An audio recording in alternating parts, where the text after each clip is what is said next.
Welcome back. Thanks for staying with us, everybody, for the final panel session.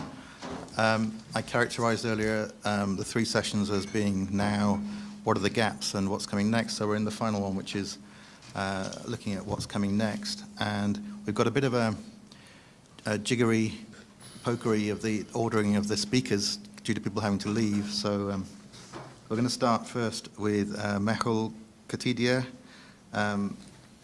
Now let's get this right. Oh yeah, from KYCme. Thank you. Welcome. Thanks, John. So I'm very new to EBA and this whole open identity thing, whilst working on this project for a number of years, the KYCme concept. I'll give you a bit of a background on how it all started so it puts things in context. And I'm going to shamelessly plug the KYCme video for 1 minute because they'll probably explain it a lot quicker than I can as to what we're trying to do. The company is based in Channel Islands, and the shareholders and directors are all in the profession of either accountant, lawyer, tax advisor, ex-regulator, MLRO from a large bank. So it sort of started out about 11 years ago when as an accountant doing cross-border transactions with trust companies and banks, you used to get asked about due diligence. So before you take on your clients, you had to know who they are, know your customer, which obviously the banks have to do. But in the transaction taking place, you'll have an accountant, a lawyer, a banker, a trust company, or financial services provider. And the poor client, when dealing with you from a cross-border perspective, will have to repeat that process about 5 times. Imagine having a client based in Germany, or about to wanting to set up a fund in the Channel Islands. The hassle he had to go through by sending their certified copies of passport, utility bill, just to start the process. And if that wasn't worse, when it arrived at the desk, he suddenly realized the certification word was wrong, or the recipient couldn't see his face properly. And so the process started again. So he thinks, okay, I've just done this with a trust company, they're happy. Goes to the bank, they say, oh, my requirement's totally different. And so the process carried on. A cross-border transaction becomes very, very lengthy. So we looked around to see who is doing what and how do we reduce that manual process and make it a bit more in the current world. 4 years ago, we're still working on it, but there's a concept that works now, and make it streamlined for the customer. So customer was at paramount, hence the name KYCme. So the individual is always in control of their due diligence. But also to make sure that the business didn't get slowed down. So how do you move a manual process to a digital process or an electronic process? That we did by having a secure exchange, which is where KYCme came from. So I'm just going to plug up a minute's video, and I'll just talk you through what the outcomes and the challenges we face are.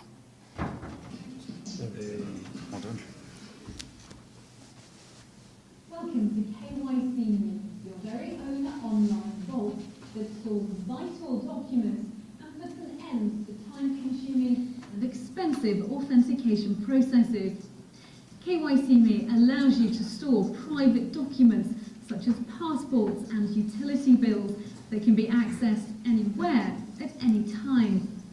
KYCme is different to all other online storage solutions. It's anti-money laundering and KYC compliant. Numerous security measures are in place, and the intermediaries that certify your documents have passed our vigorous vetting process. So how does it work? Once you've registered and decided how much storage space you like, you then upload your PDF scanned documents. Your chosen KYCme intermediary certifies them, having met you and seen the original. You're then free to share them with banks, insurance firms and other professional bodies. KYCme. It's simple, quick and secure. Told you should be quicker than me. You could have been here with me for an hour and still wouldn't have understood what I said. So anyway, so what are the sort of opportunities for us and sort of the threats that we face, and what are the issues we come up against? Well, the opportunities are very clear. You know, I can now do a cross-border transaction a lot quicker, especially with the jurisdictions where we do have suitable certifiers established. And currently we are in Channel Islands, we've got suitable certifiers in Europe. We've just had inquiries from Asia, from Zurich. So the network is growing as we speak. We have banks as well who like the concept of KYCme, and the reason is, whilst they are a trusted network or trusted source, they don't want to take the liability, or some of them, to be used as a place to retrieve that trusted ID. So for them, when they're onboarding customers across different jurisdictions, it becomes a bit of a bind. The DHL or the FedEx costs are expensive. It's paper. Paper moving is timely and costly as well. This fits in with a lot of the checks and balances inside that. The customer is in control. The network is a sort of trusted network. We're building on it. And they like the idea that there's a complete audit trail in terms of who's done what at what stage in terms of certifying that person. The fact that the certifier actually sees the individual before certifying those documents and sees those documents is quite an added bonus. What are the challenges? Obviously, the challenge is to build a network. Clearly, we are a new outfit. We started last year. Is getting the buy-in from the banks, the financial institutions, from the regulators, and we're getting through that slowly because they understand the concept. The concern always was, what are the processes? What are the security like? And how is it? What is the risk? What is the liability? So the individual's in control of the data. So if they are not good at managing their own security with their emails and their passwords, well, we can't really stop that. The security inside of the certified intermediaries of corporates is we actually vet them. So just not anybody from the street can just sign up and say, I'm an accountant, so I'll be a suitable certifier. There is an element of test and checks that go through before they're onboarded. Once they are onboarded, then they are happy to know the knowledge that there'll be others who are in the same category as them before they can certify documents as well as rely on receiving documents from somewhere else. If I give you a worked example, which is a live case, there's a good story and a bad story. The good story is we had a transaction with a family office which was about to set up from East Africa. And for them to get their family office set up in the Channel Islands, it was going to be a bit of a nightmare to get all the paperwork sorted out. We found a suitable certifier, we credited them, we checked them out properly in East Africa, and they were able to take those documents to that certifier, who then certified those documents. Once that had happened, they could share that happily with the other trust companies and ourselves to get the onboarding process going. That process took 2 days. The same process would have taken about 2 weeks, if you're lucky, with the DHL cost, with the paper shuffling around. And then, as a result, the other parties could then do the other due diligence on the AML side, because what we do is a very small part. We only look at the primary documents. There's a hell of a lot more checks that the banks need to go through. PEPs checks, sanctions list check, and all the rest of it that's out there to identify that they are dealing with the right sort of people.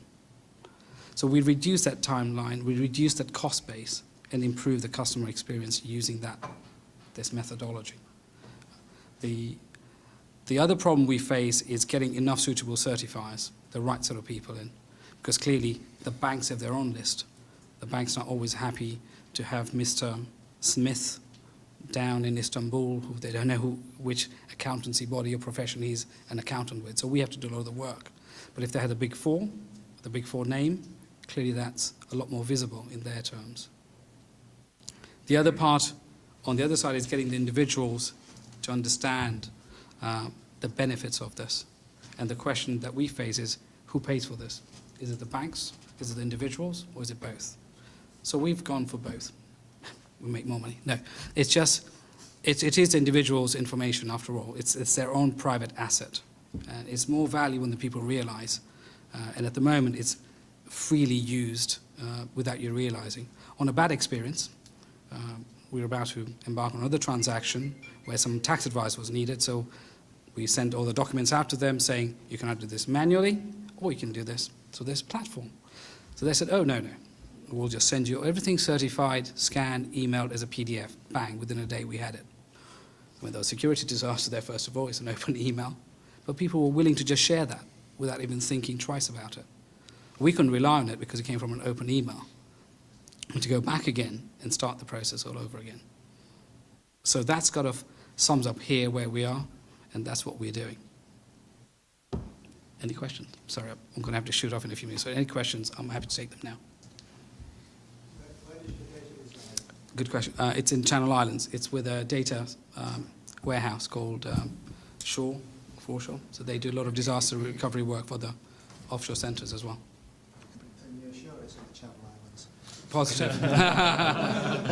No, I always think of, one regulation to rule them all, the US Patriot Act. And how sure are you that that data is on a server in the Channel Islands? Because we know which service it is and who hold it as well. So, and you can check them out. They're called Foreshore. And Jersey Telecoms have some mirroring as well. Any more questions? Anyone else?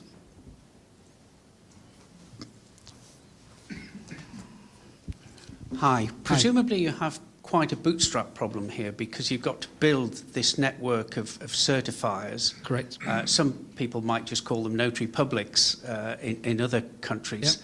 Yep. That cost is going to be considerable. So where are you making yourself cost effective enough to add the value against what the banks might do now?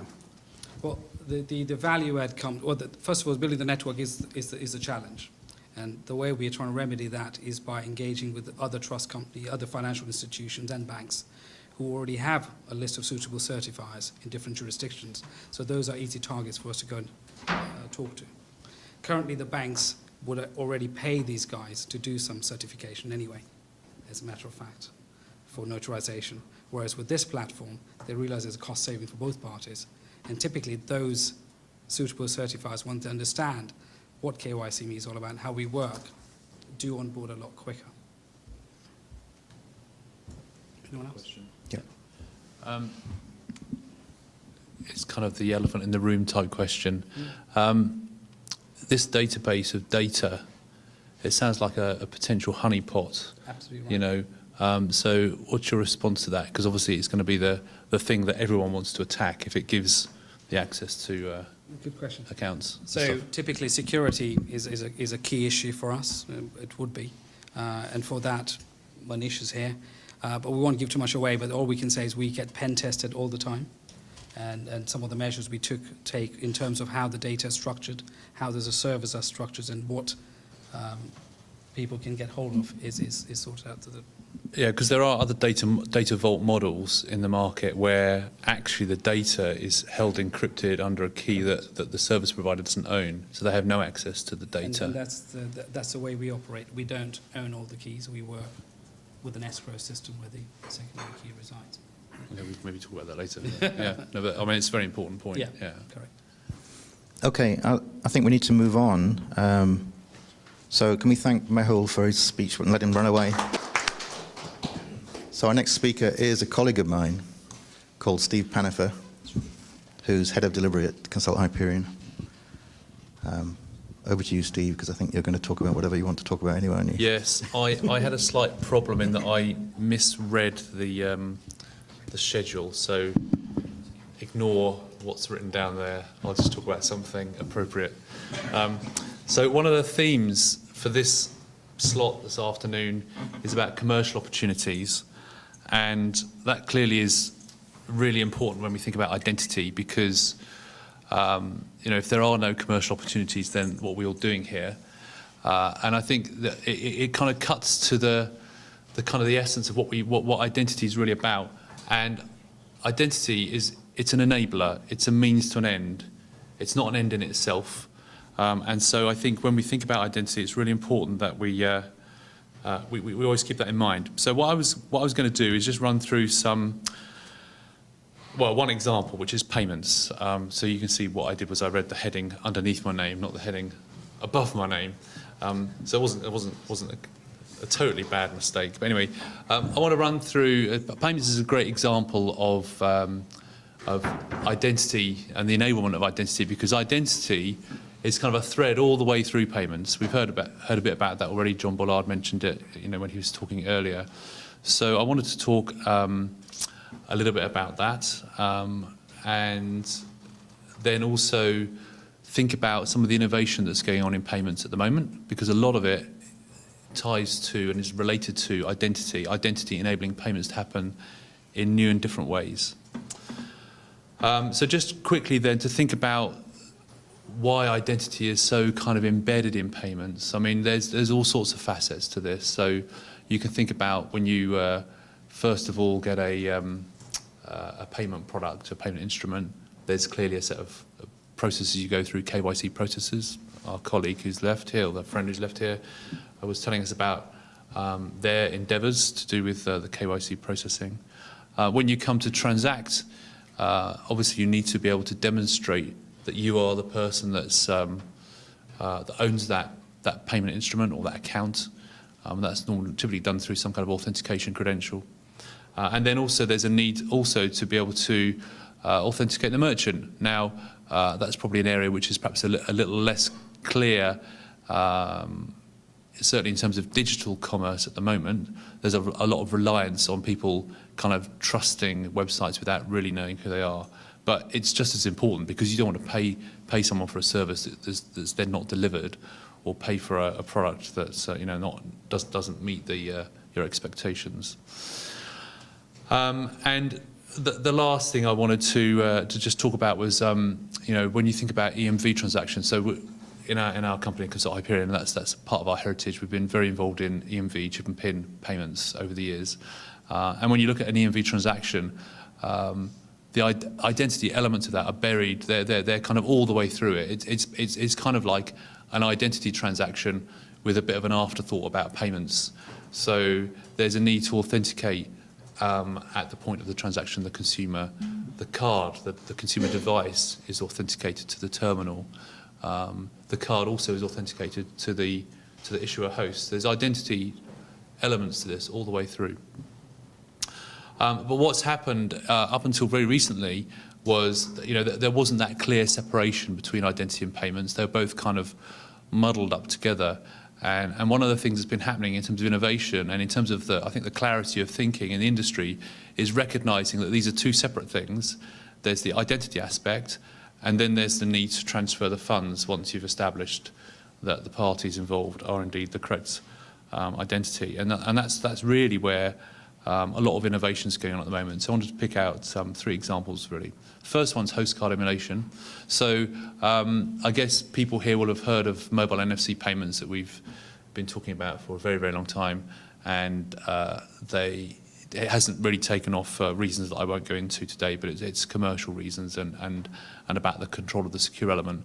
So what host card emulation does is it allows payment instrument issuers to issue payment credentials into mobile phones that will work at point of sale without needing to use secure hardware, without needing to use the SIM or other secure element.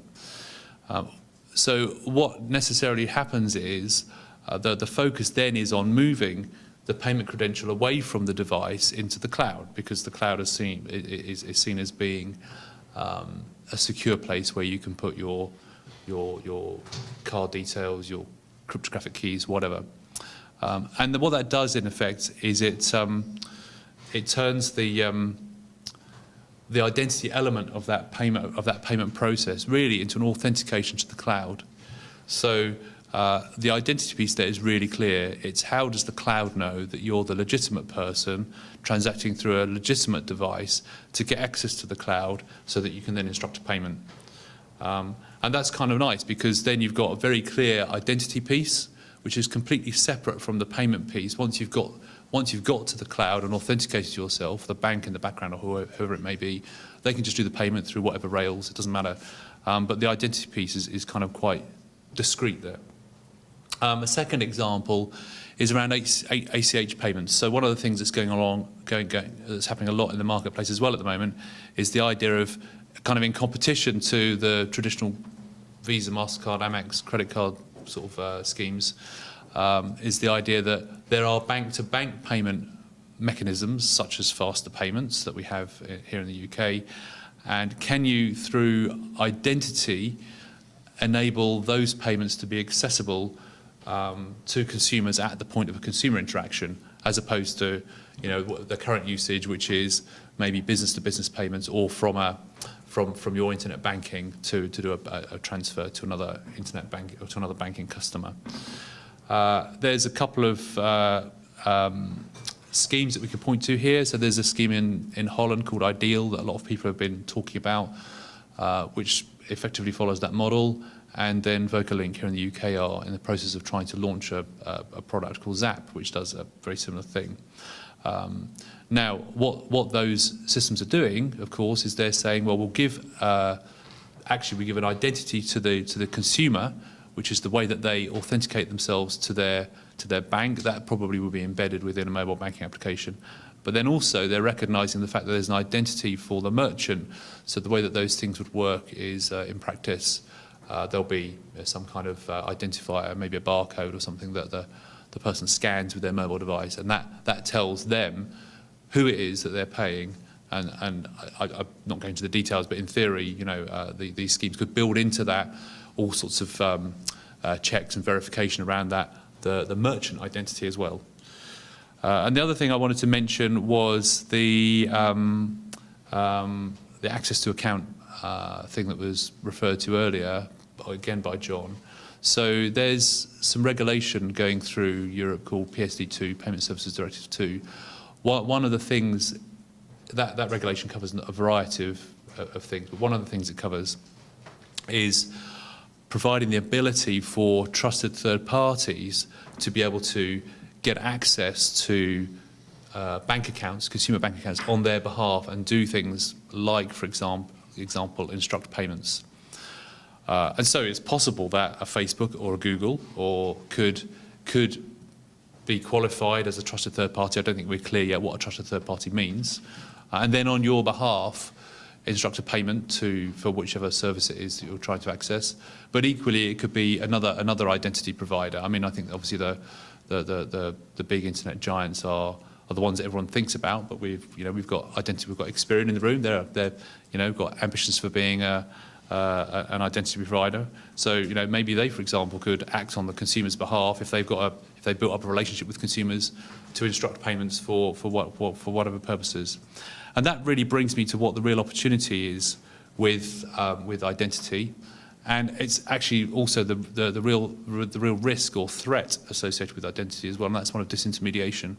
So in those examples that I've shown you, what's happening is there's the opportunity for an organisation that isn't involved in payments at the moment to disintermediate the existing banks, payment providers, and that's obviously an opportunity for those organisations. Those organisations that own the relationship with the consumer actually can become much more involved in the transactions that the consumer wants to undertake, and clearly that's a threat for those people that currently are the incumbents in payments, because they risk being regulated to just being more of a commodity in the background and perhaps losing some of the value.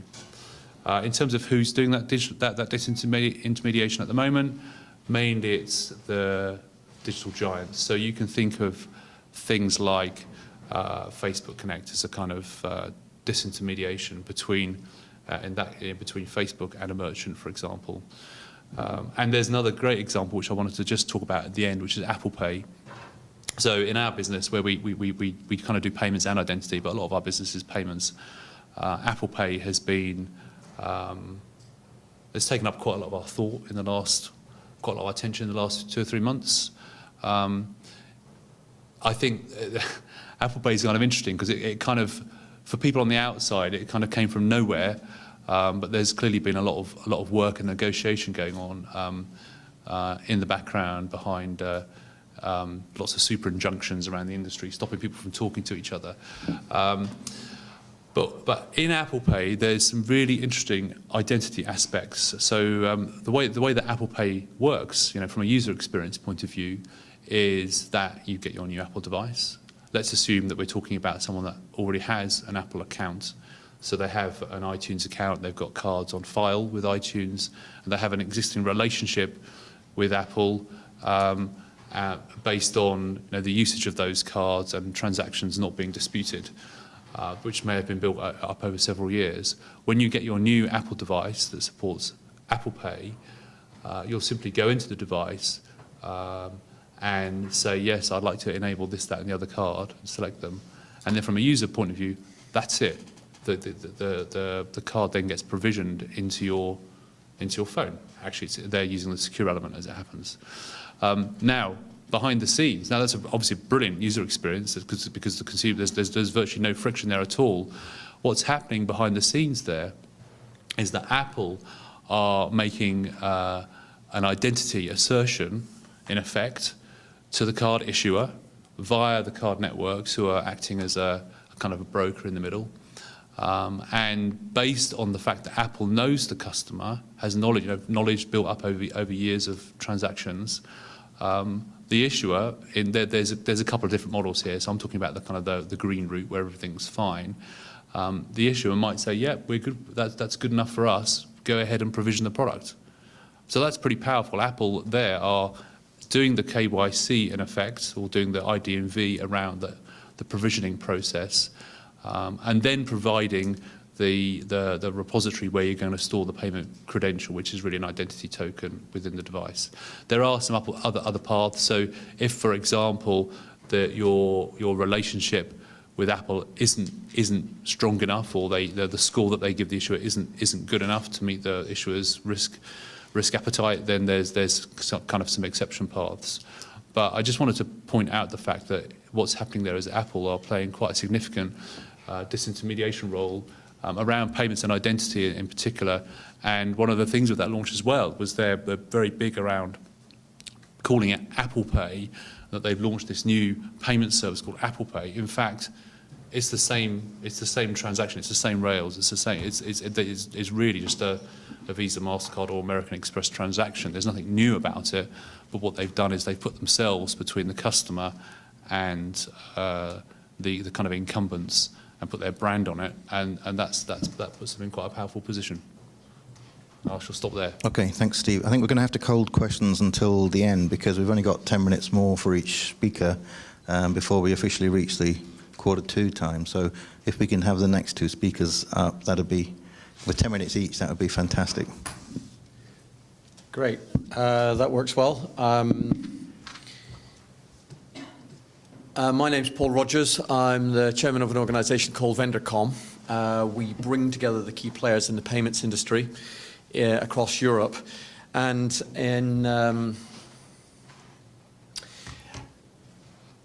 in getting some thoughts together for what I want to say over the next few minutes, what I'd really like to home our attention in on is what we really mean by new opportunities, new directions, and where the commercial opportunities are. So we'll be focusing in on mobile payments, but I think actually there are a great many other much more interesting new opportunities and developments and directions, particularly in relation to the area that I look at in payments. I actually want to use mobile payments more as a warning or a lesson.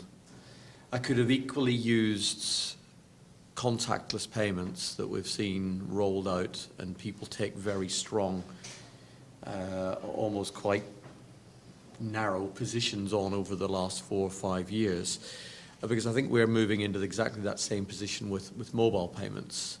And again, I'd hate that we move into that same position with, as I say, the great opportunities such as digital currencies and things like that actually offer much, much greater potential than these small step changes that contactless and mobile payments are purporting to offer. So just want to look at mobile payments. What is a mobile payment?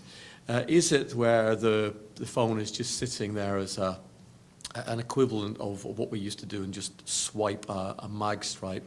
Is it there as an equivalent of a contactless card? Is it an interface? It can be all of these things, But the payments industry is so full of itself that it comes to the merchant world and says, this is great, this is all you need to think about, this is going to revolutionize your customer experience. And frankly, it's fatuous, and we really need to start listening to ourselves and understanding what it really means to be a merchant. When I use the term merchant, I'm not just talking about retail. I'm thinking about travel companies, I'm thinking about leisure, hospitality, education, charities, public sector, national and local governments, because they're all transacting and they're all taking payments. And for us to even come up with the term mobile payments is really quite confusing. And I should just go back to that. Even the various definitions that we've got are pretty confusing. And I'm really not going to go through these in any great detail, but I would say that a lot of the definitions that we've got really are really quite unhelpful. My own particular view is a mobile payment can be many things to many people. And the fact that we're using a mobile phone to make a payment does not make it a mobile payment. We could talk about things when the person in Pizza Express brings you a mobile payment terminal. Is that a mobile payment? We talk about whether we're just touching it. Is that make it a mobile payment? For me, it's when you're out and about. A lot of it is around when you're making, say, for instance, an in-app payment. You're really getting close to what the essence of what you're doing on a mobile device. But again, we haven't really homed in on what that core definition is yet. We're actually seeing more and more definitions emerge as we're getting more and more use cases, and I think to try and define it at this stage can actually maybe be a little bit unproductive. One of the things that I think is very, very unhelpful in terms of the way the payments industry is talking about this is we keep talking about MPOS. POS within a merchant environment is a very specific thing. It's there to manage stock. So when somebody buys stuff, it sends a message back to the store or to the head office to say, somebody's bought this. It links into supply chain systems, ERP systems.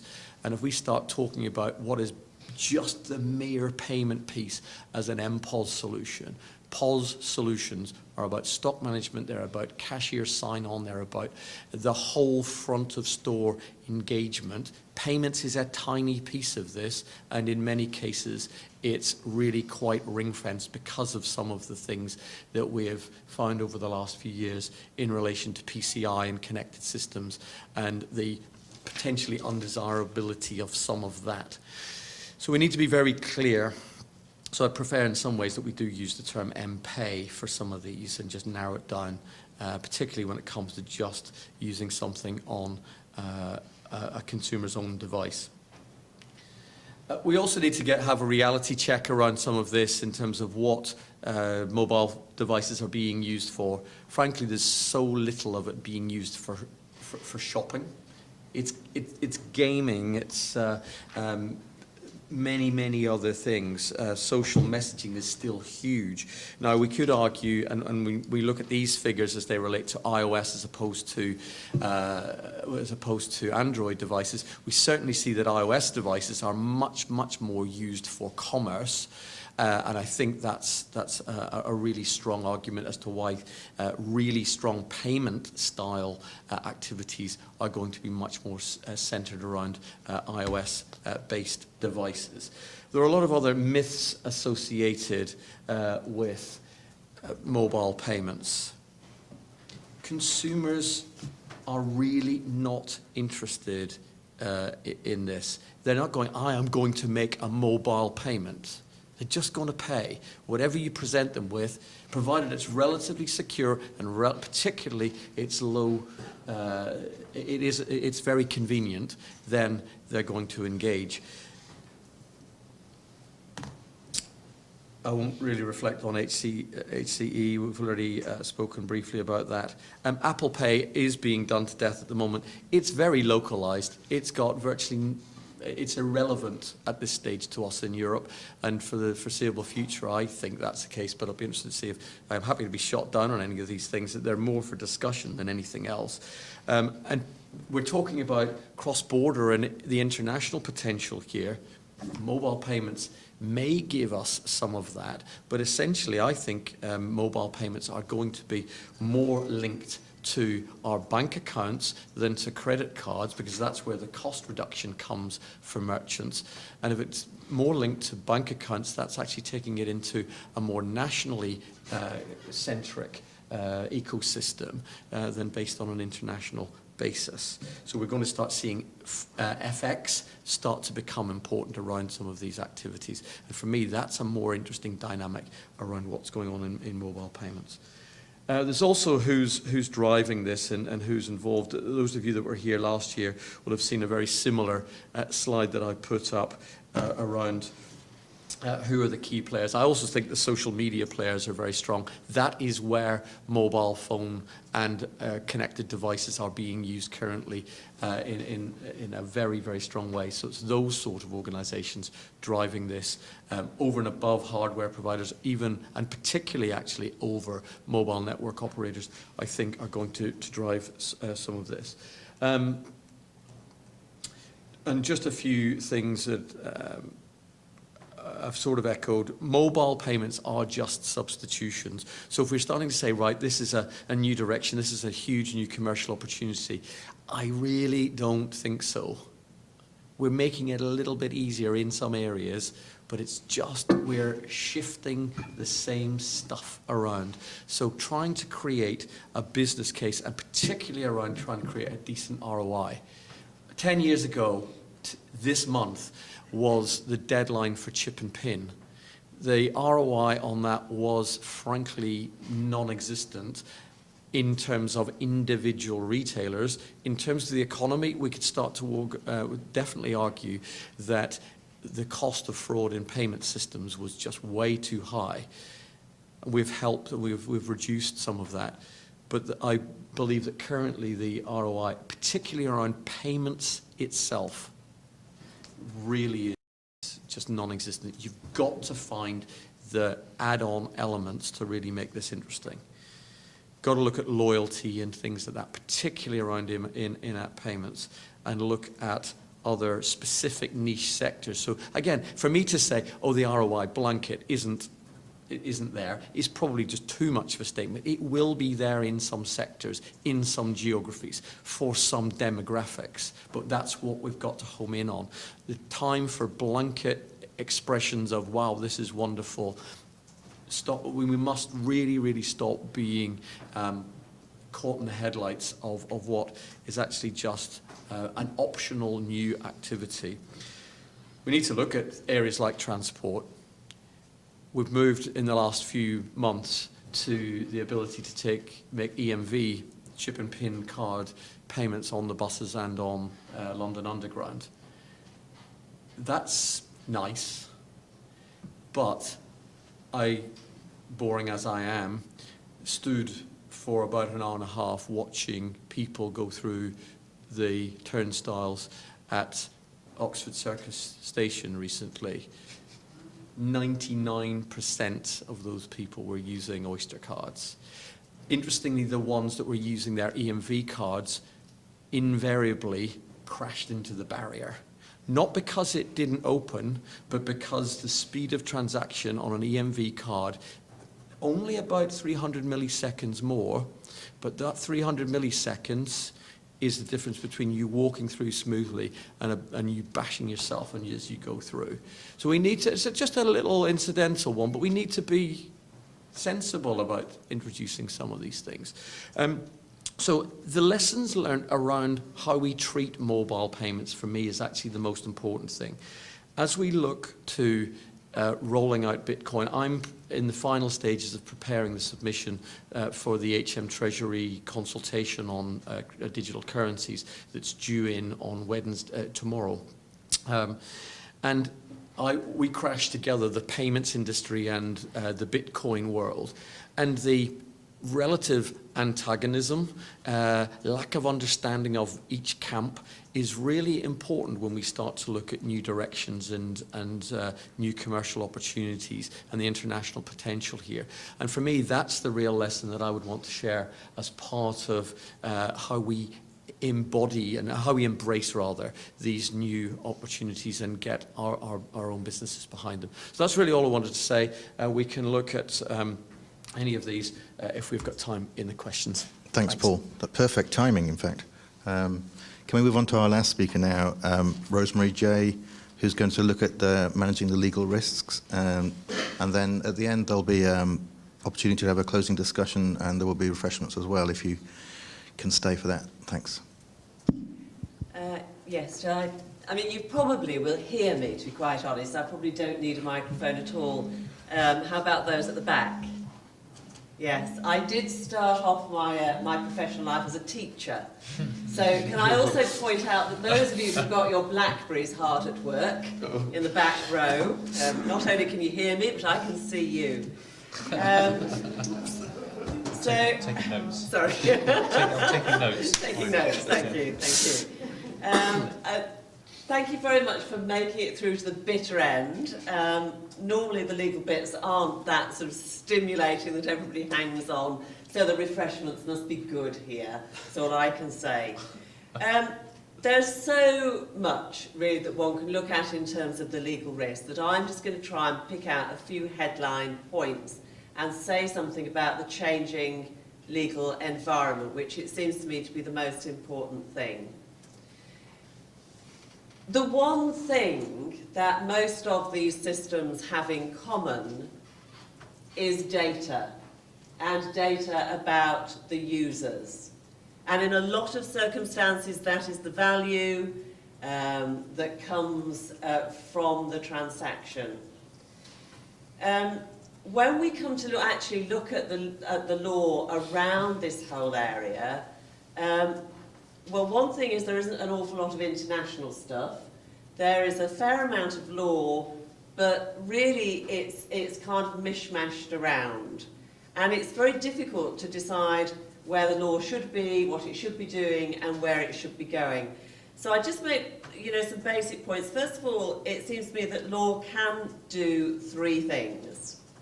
It can block activity. It can act as a block. It can say, you shall not do that, you must not do that. It can regulate activity. It can say, you can do this. So what you have to do there is block it to start and then say, but yes, you can do it in these terms, in this way, subject to these constraints. Or it can actually move into a stronger mode of enabling activities, of encouraging activities. Within this space, the hard regulation, basically, the real law, if I put it like the law that sends you to prison, the law that has criminal penalties, is all very much for the bad, the bad people, the people who are doing the fraud. So we've got a nice strong block of law there that says this is computer misuse, this is hacking, and much good that is in terms of actually kind of enabling and developing the use and community of this. Within the kind of middle section, if you like, the business users, the providers, there's a range of things. There's some regulation of banking and payments and particular industry sections. There is some common law around negligence, obligations, relationships between the parties, and there's an awful lot of contract. And then there are relationships between contract and regulation where your contracts might be regulated contracts or backed up by contract. And I think it's very difficult to say that there is a great deal of commonality within that. It would be difficult to look at that and say, this is a codified, rational approach to the law and regulation of this area. You are always having to pull in things from different areas and say, well, this is a bit of banking, this is negligence, this is where I've got particular contractual liabilities, or this is where my contractual chain is with these people, and so on and so forth. And then if you come to the third sort of group of actors, if you think of this as a kind of triangle, I would say that it's consumers. And extraordinarily, it seems to me, that within this environment, the obligations on consumers are, well, where are they? Did I miss them? You know, scan the horizon. The contractual obligations they might have within the relationship that you have got with within a trading relationship or a supply relationship, but there are no kind of externally mandated obligations on consumers. And this is my personal opinion, completely personal opinion, is that we have not generally, kind of moving into this environment, done much of a job of teaching consumers any level of responsibility at all in terms of how they operate within, within an online and within a cyber environment. I think that, we, and I say we because, I work in a law firm that advises businesses and so on. We have been very ready to say, well, let's make it easy, let's make it easy, let's make it easy. And I know that that's what you're going to say consumers want. But I do think that there are some questions there about the relationship and the level of responsibilities that we should be engendering and fostering. The one thing that I'll just very quickly say is, because this ecosystem, if you like, whichever technical bit of it you're building does depend upon data and the passage of data, it is going to go through a significant transformation, I think, within the next few years, once the data protection regulation actually comes into effect. Because it is pan-European, and because it contains within it a set of standards in terms of dealing with consumers' data that will impose, in some ways, constraints, and in some ways liabilities that I think will push those who are dealing with personal data into a new area. Some of them, I think, will be challenging. I think the restrictions on purpose and use for subsequent and secondary purposes will actually, in some circumstances, raise barriers and blocks to some of the credential mechanisms which seek to pull in data from other environments and purposes. It will make that more difficult. I think the introduction of data portability, which will give individuals rights to suck out and utilise and take away their own data, is simply unknown. We simply do not know where that would take us and how that will impact upon businesses in this area. The two that seem to me to be the really big ones will be in relation to security standards being far more toughly enforceable and embodied for two reasons. Security standards are a requirement of the current data protection law. You've got an obligation to have your data secure and so on the rest of it. But there are two new elements, I think, in this regulation, and the first is this: what is called data protection by design and default. Now, they just trip off the tongue, these words, at the minute. They mean very little. If they actually do really mean that for every new system, security has to be built in a way that it can always be tested, it can always be checked, it can always be analysed, and you can be subject to liability if you have failed to do it, then I think that will really kind of change some of these operating environments. Not immediately, because the law never changes anything immediately. I wouldn't worry too much. We'll all probably be retired, but certainly I will. But I think that there is a real change there. And the other side of that is the liability element. At the moment, this is a regime that has really very little in terms of real fines. It will be a pan-European regime. At the moment, the potential fines are either 2% of worldwide turnover if you go with the Commission, 5% of worldwide turnover if you go with the Parliament. I think they'll settle on the 2%. But there will also be enhanced rights and powers given to individuals to both to litigate and to move through class actions. So I think it will make a real difference in terms of where it will kind of will take the industry and the constraints that it will put upon it. And that really is all that I wanted to flag in terms of what are some high-level legal issues and potential risks. So I had a huge thing to choose from in that topic, so that's what I went for. Thanks very much. So there is now opportunity for some questions to all the remaining three on the panel. But before we do that, can we thank all the speakers first?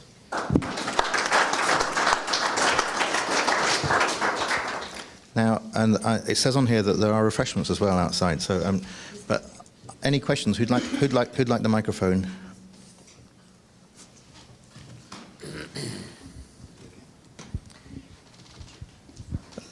This is a question for Rosemary primarily. Excuse me if I can never pronounce the word properly. Extraterritoriality. Can you comment on what might be the conflicts between EU and US regulations? And which ones does a company choose to follow and or not? You want some really hardline legal, like whoever's got the biggest stick. Oh, that would be the US then. Well, you know, if you've got employees in the US who are at risk of you know, significant liability, then the reality is that is what a business will end up having to do. I think, but the legal question obviously is, it becomes very tortuous. I mean, I'm from a US law firm, and we work with we've got a US unit that kind of we look at this with them. I think if you come to the side of saying, well, what can you do about it, then the practical sides are a lot more about looking at the way you have organised your business, the relationship with your subsidiaries, the relationship with your suppliers, whether you have got joint control of data, whether you know where your data is, whether you know what your contracts are, where you're, you know, it's that element of managing the data and pulling the data apart and ensuring that the control is apart. When the regulation comes in, there will be a real clash, because the regulation is putting in place these two things, and one is a barrier, if they can put it in, against disclosures which are extraterritorial. There's the Parliament put in a specific provision, and very significant business fines. Now, it will at that point become even more important for businesses actually to look at the separation between their European and their US entities. Yeah, I'm thinking, for example, of the right to be forgotten, which is in the new regulations, which is completely it's against exactly what the US do. The US, there is no right to be forgotten. They will want, the US federal government will want to pull data off of internet companies, no matter how old it is, or how irrelevant somebody might think it be to them. Yeah, I mean, the right to be forgotten, really, I don't think is going to be hugely different from the current implementation of the Kotedia judgment. I don't really think the regulation is going to make a great deal of difference. I think it's going to perhaps encapsulate it. And at the moment, there is a real issue about where the search engines take the data down, which domains they take them from. And they are taking them from European domains, but not from .com, which I think is a question mark, and certainly not from the rest of the world. The article, this is a bit esoteric for those of you for whom this is a specialist subject, but yes, I mean, it will remain an issue, is probably the best thing to say. And we can probably talk about it later. Any further questions?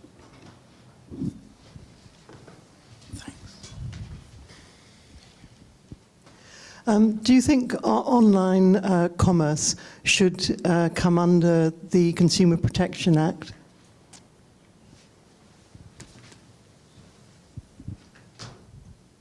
Are you suggesting that consumers should not have normal, as it were, I would say normal protections if they're in an online environment? Well, if they're doing their purchase cross-border? I think the starting point, I would have said, is, from a regulatory point of view, is that we should seek to ensure that our citizens are given appropriate legal protection when they are transacting. But what we cannot obviously do is necessarily regulate, certainly outside Europe, unless we have sort of mutual assistance. So I would go for a pan-European protection, because we can achieve that as a political unit. And I think beyond those, really, one has to say, consumers have to take the risk of the jurisdiction within which they are transacting. I don't know there's much else I want to say, really.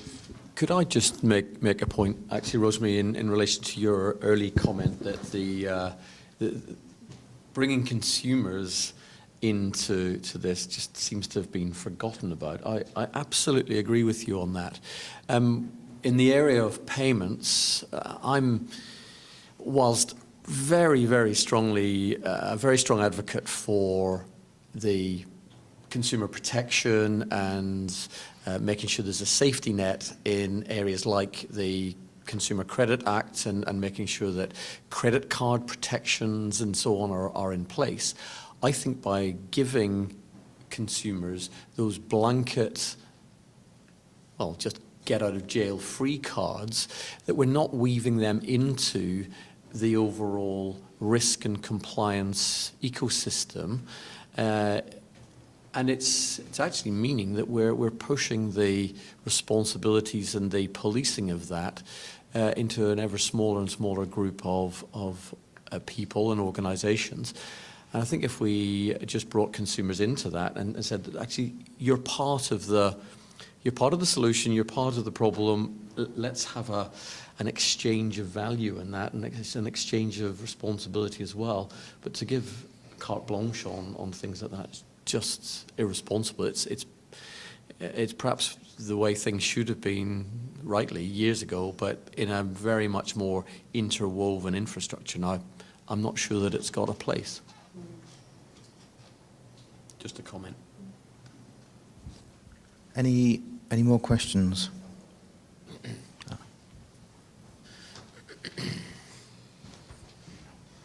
Modest, challenging question, mainly for discussion, I think, over drinks afterwards.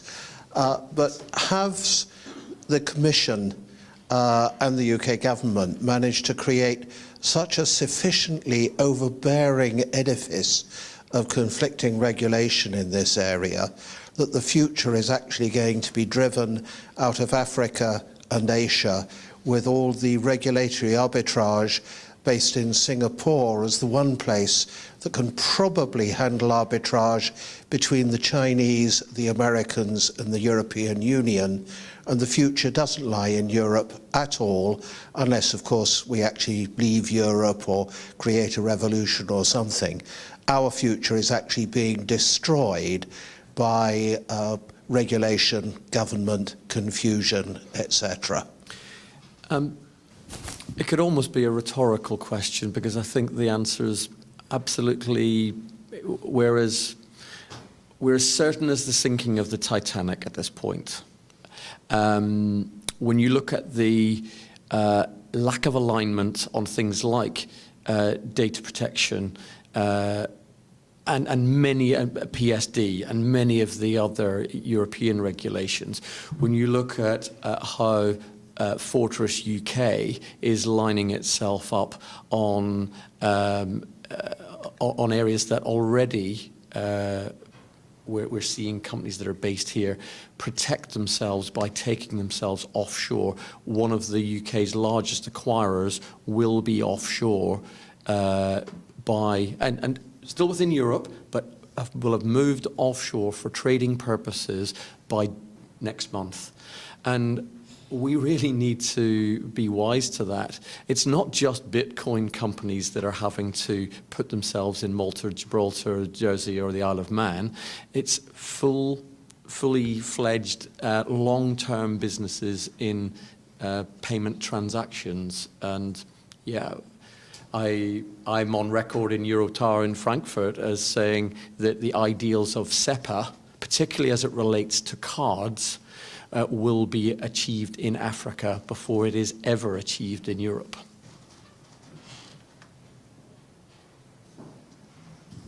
It's very bleak, I'm sorry. That's, we need a glass of wine for that conversation, don't we?